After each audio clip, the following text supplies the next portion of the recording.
નમસ્કાર દર્શક મિત્રો, શિનોર સમાચારમાં આપ સૌનું હાર્દિક સ્વાગત છે। ભરૂચના દહેજના જલવા ગામ ખાતેથી મહિલાના પ્રેમીએ 2 વર્ષના બાળકનું અપહરણ કરતા ચકચાર મચી જવા પામી। પોલીસે મુંબઈના વસઈ ખાતેથી આરોપીની ધરપકડ કરી બાળકને મુક્ત કરાવ્યું। ભરૂચના દહેજ નજીક આવેલ જોલવા ગામે રહેતી એક મહિલાના 2 વર્ષના બાળકની અપહરણની ઘટના બની હતી।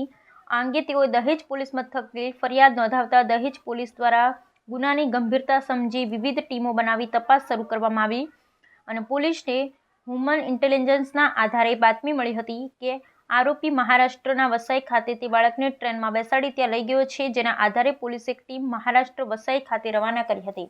ત્યાંથી આરોપીની ધરપકડ કરી હતી। પોલીસે મૂળ બિહારના રહેવાસી હાલ બેંગ્લોર ખાતે રહેતા અનિલ ધતુરી યાદવ નામના આરોપીની ધરપકડ કરી છે। આરોપી અને બાળકની માતા વચ્ચે પ્રેમ સંબંધ હતો। આ તરફ આરોપી અનિલ યાદવને સંતાન ન હોય ત્યાં બાળક સાથે રહેવા માંગતો હતો, જેથી તેણે 2 વર્ષના બાળકનું અપહરણ કર્યું હોવાનું પોલીસ તપાસમાં બહાર આવ્યું છે। પોલીસે આરોપીની ધરપકડ કરી કાયદેસરની કાર્યવાહી હાથ ધરી છે। Bureau report Mukesh Vasava.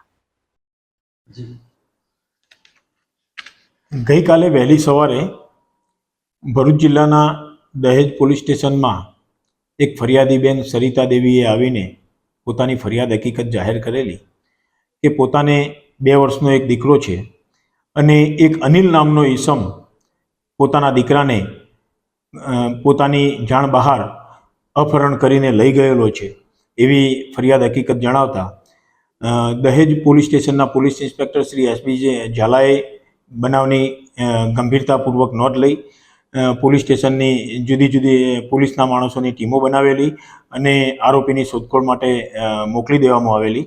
તપાસ કરતા આરોપી ટ્રેન મારફત મુંબઈ જઈ રહ્યો છે એવી જણાઈ આવતા પોલીસની ટીમ એક આરોપીને શોધખોળ માટે મુંબઈ તરફ રવાના કરવામાં આવેલી અને રેલવે પોલીસ સ્ટેશનોને પણ જાણ કરવામાં આવેલી।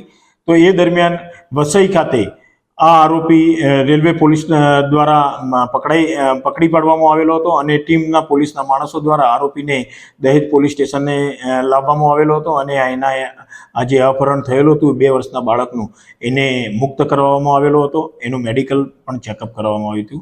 ગુનાની તપાસના કામે આરોપીને ધરપકડ કરવામાં આવેલી છે। મોટિવ શું હતો? આમાં મોટિવમાં આ જે ફરિયાદી બેન છે એ આ આરોપીના સાથે પહેલેથી પરિચયમાં હતી, એના સાથે પ્રેમ સંબંધ પણ હતો। આરોપી છે એ બેંગ્લોર રહેતો હતો અને આરોપીને સંતાન ન હતું, તો એ આ ભોગ બનનાર બેનની પાસેથી સંતાન પોતાની પાસે રાખી લેવા માંગતો હતો અને આ ફરિયાદી બેન છે એને આપવા માંગતા નહોતા, તો આ ફરિયાદી બેનની જાણ બહાર બળજબરીપૂર્વક એના બાળકનું અપહરણ કરીને લઈ ગયેલો હોવાનું તપાસમાં જણાઈ આવેલું છે।